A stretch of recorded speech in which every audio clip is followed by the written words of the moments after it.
many of you have heard those words before. Maybe you've heard them once or twice today.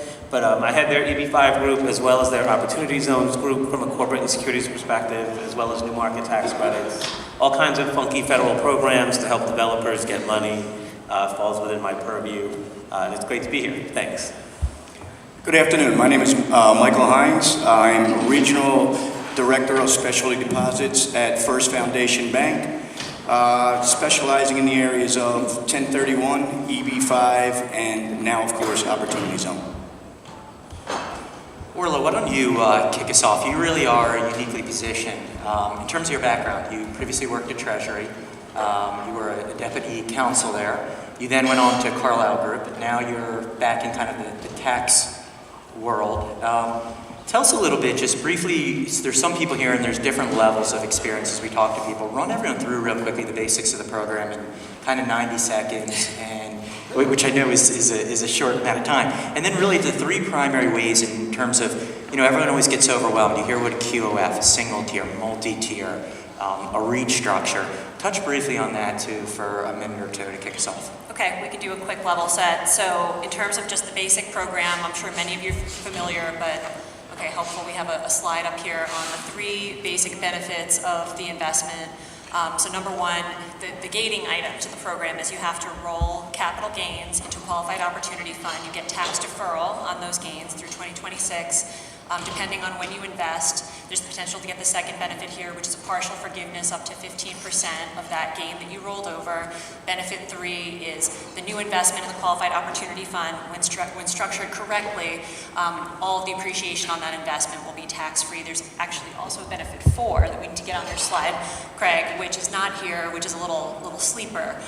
So in year 2026, when you pick up your deferred gains, it's actually the lesser of what you deferred or the fair market value of your assets at the time. So if the nature of your investment is you're investing for cash flow and not necessarily for appreciation in the assets, and you don't think you're going to get a significant benefit at year 10, or maybe you still get something in year 10, as long as in 2026 the value hasn't increased, you potentially get additional forgiveness. So those are the basic benefits, and again, having capital gains to roll over is the gating item to all of these benefits. On the flip side, what is the core of what you need to do to invest, have a qualified investment? There's lots of requirements as the prior panels have gone through, and we'll talk about some of them.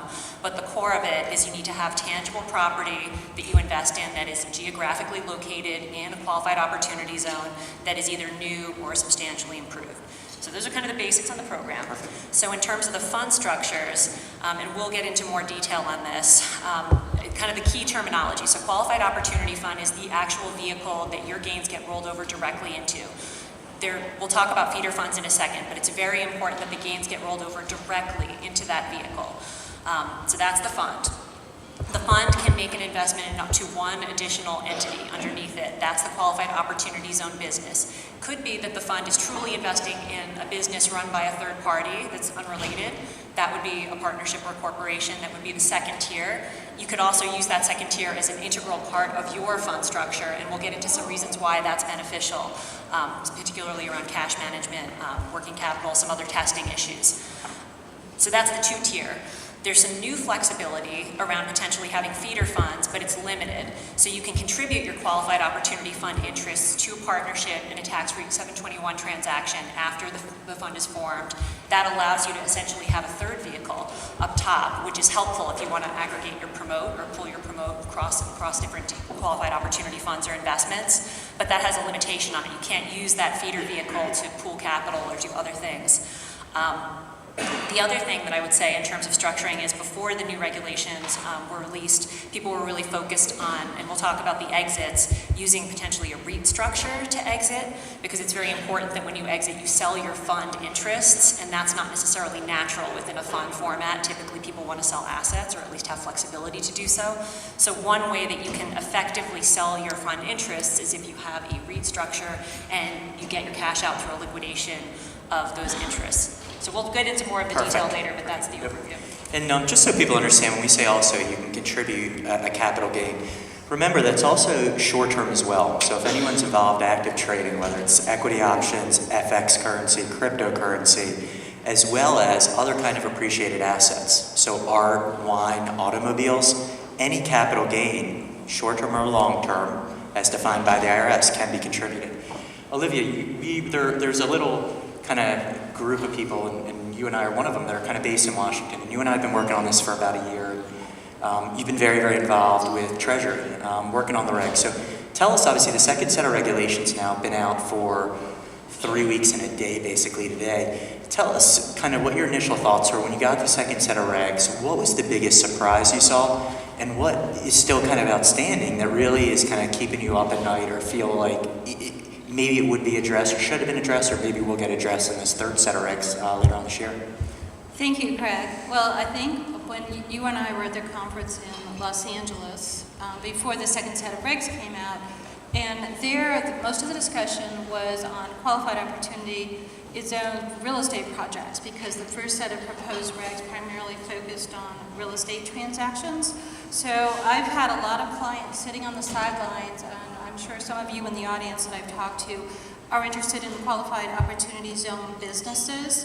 And the problem was we weren't able to go forward with those because we didn't really have clarity on what the rules were. In other words, if you produced hats in an opportunity zone, did you have to sell them all in the opportunity zone, or could they be sold in California and elsewhere? So these new 169 pages, something like that? Yeah, how many people have read 169 pages? I guess, wow. It was a little longer than the first set of law, which was only 5 pages. Yeah, a little more than I thought. I've talked to several people who said no, but I'm interested in hearing about them. So to summarize it for those of you interested in qualified opportunity zone businesses, it's great. They gave us 4 tasks. You have to have your active trader, 50% of your business income be active trader business in a qualified opportunity zone. They gave us 4 tasks, and it really doesn't matter where the customer is. That's the basis for it. There's an hours test, a compensation test, a property and management test, and if you can't meet any of those, there's a facts and circumstances test. So you got a pretty good chance of meeting those if you structure it correctly. What was interesting, you asked me what was unusual, it says that 50% of the hours worked by the employee must be in the opportunity zone. It added an independent contractor, or the independent contractor's employees. So for my clients, that's great, because some of them are startups, technology companies, and they don't have as many employees as they will down the road, but they have a lot of independent contractors, and they're like, could I count that or not? And now they can count that. So I thought that was very helpful and kind of surprising. The other point I want to point out quickly is the lease rules. The new regs provide that you don't just have to own the property, you could lease the property, which is really helpful. Some of my clients are leasing buildings, like in the Brooklyn Navy Yard. I don't know if anybody here is setting up a company there, but you can't own it. They won't. We've tried. They won't sell it to you, so you have to lease. So as long as you have the lease and it's prepared or signed after December 31st, 2017, substantially all the uses in the Oz it's substantially all of it is used there during the lease period, you can qualify. A benefit with the leases it's pretty generous. There's no original use requirement, and it does not have to be substantially improved. So if you lease a tangible piece of equipment, you don't have to substantially improve it as you would a piece of property. And what is really interesting is that, and surprising, you want to know what's surprising, is that you can have leases between related parties. And so I see that. I don't know if you all have thought about this, but that's a possible pathway for some of you who possibly have bought property prior to December 31st, 2017, and so you can't really participate except at a very small level. Possibly you could use this new lease rule to related parties to help you participate with the opportunity zone benefits. So I thought that was very interesting. Perfect. Clem, you lead your firm's alternative investment group and have been actively involved structuring funds, both commingled, single asset funds. Based on kind of what Olivia just outlined and your interpretation of the second set of regulations, how are you advising clients now to address the regs, and what requests have you seen from them to try to change the format of structure to take advantage of these new regs? Thanks, Greg. So to clarify, I lead the corporate and securities part of these alternative financing mechanisms. So with respect to opportunity zones, I'll lead the team that will set up these funds, draft the fund documents, draft the PPMs, the securities law related materials, and there'll be a tax person who will lead the tax, who leads the tax part of that, the tax group, and we have a real estate person as well. So that's how we structure our opportunity zone practice. To answer your question, I want to talk about 3 specific things. First of all, before the regs came out, before the second set, there was a lot of concern about whether or not you should use what we call a pass-through entity to set up an opportunity zone fund. Pass-through entities are very popular in real estate funds. Most of the time, they're going to be an LLC or a limited partnership. My clients weren't necessarily familiar with the corporate structure, but it was a lot safer because it didn't have gain bleed through from the entity into the investor as a matter of law. And so we got a lot of favorable information in the regs, which set up mechanisms and procedures that you could follow to make sure that gains from a pass-through entity didn't flow into the investors. I'll be talking about that a little bit later. But one of the things that I'm now suggesting to clients is that they can use the structures that they're more comfortable with. However, if you do use a pass-through entity, you must keep in mind that at year 10, you're going to get gains on your Schedule K-1. So you have to make a special election at that time, and if you miss it, you've missed it. So that is one significant reason why you might still want to consider using a corporation. So briefly, I won't talk in detail about the rules regarding redeployment of opportunity zone funds, because I think one of my distinguished panelists is going to be talking about that in more depth later. But suffice to say, capital in an opportunity zone fund can be, you can divest from one project and move to another project. And we'll talk more about that later, as I said. However, from a single, most importantly, from a single property fund or a single project fund, you should consider now and make sure that you have a structure in place to divest of an asset and buy a new asset later, because that is available to you. And a lot of my clients that are raising money for single projects aren't really thinking about that. But 10 years is a very long time. And if you get a lucrative offer or another opportunity to divest before the 10-year period that you want to take advantage of, now you can. But from a corporate and securities perspective, you may not have given yourself the authority to do so from a corporate perspective. So you want to build that into your fund structure now. And similarly, there's a 31-month test that's a safe harbor. We're going to talk about that later also in more detail, but very briefly, it enables you to set up a budget for the next 31 months and meet certain tests. That's what I'll say about it. And as new money comes in, you can do additional 31-month budgets, again, for lack of a better word. However, there can be a lot of 31-month budgets that you make.